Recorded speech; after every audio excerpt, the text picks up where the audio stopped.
to Sir Pempe. I am Tyron P. Abdes from BC2A. And nandito po ako para i-report yung Therapeutic Community Modality Program. And next.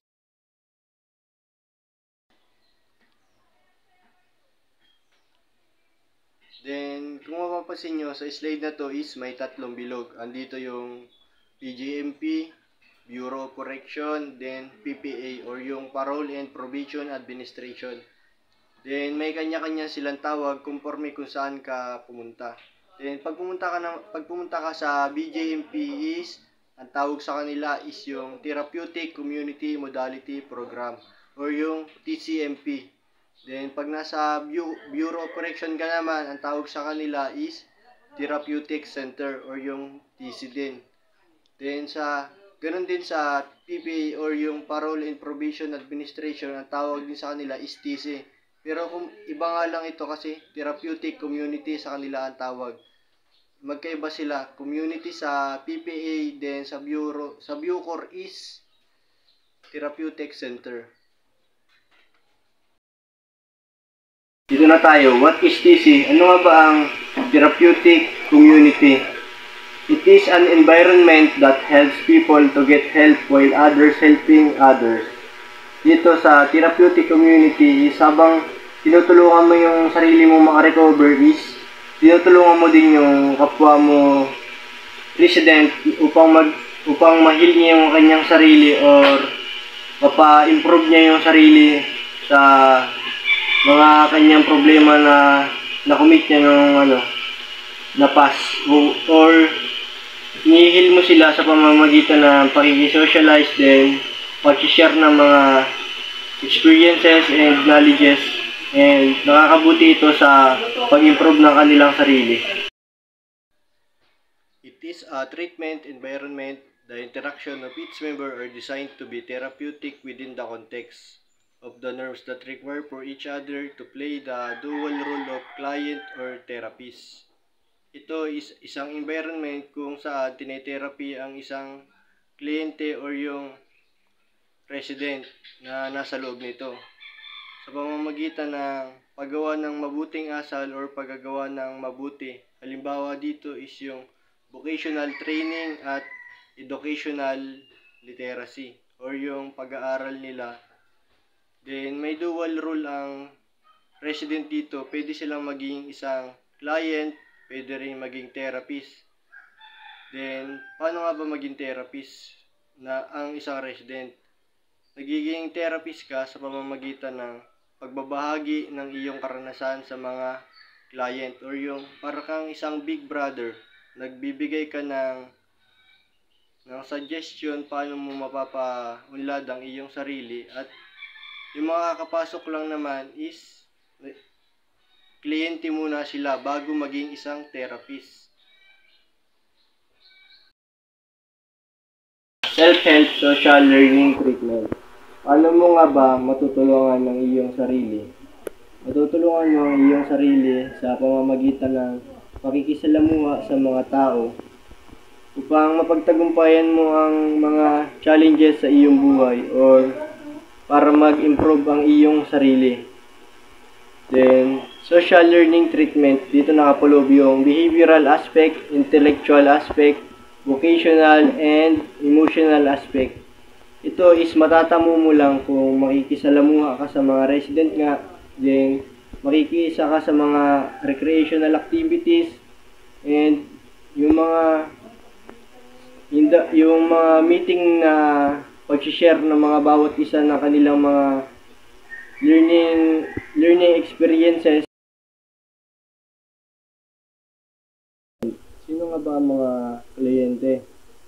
Or ang resident or the client is sila yung nasa therapeutic community or sila yung mga taong nire-rehabilitate or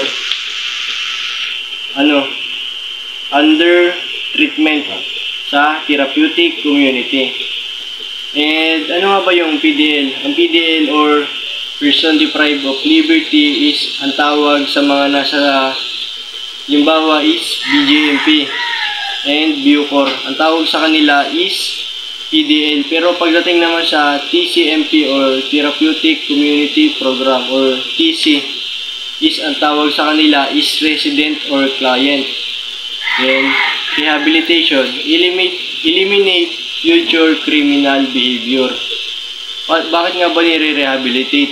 Nire-rehabilitate ng isang offender upang mapagsihan nila ang kanilang mga kasalanang ginawa or inaalis sa kanila yung mga criminal behavior or aspect nila upang isa silang maging law-abiding citizen.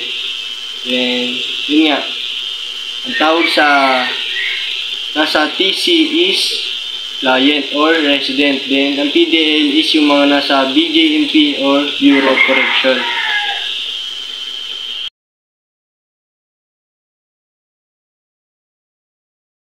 What is the therapeutic community vision? By the end of this decade, TC shall have become the corporate culture of the Parole and Probation Administration, permitting its plan, programs, and practices and confirming its status as a model component of the Philippine correctional system. What is the TC mission? To promote human and social transformation among our clients and among ourselves. And ano nga ba yung mga cardinal rules of therapeutic community? Dito, pinagbabawal yung drugs, then mga violence or threat of violence, yung mga karahasan or no sexual acting out and no stealing.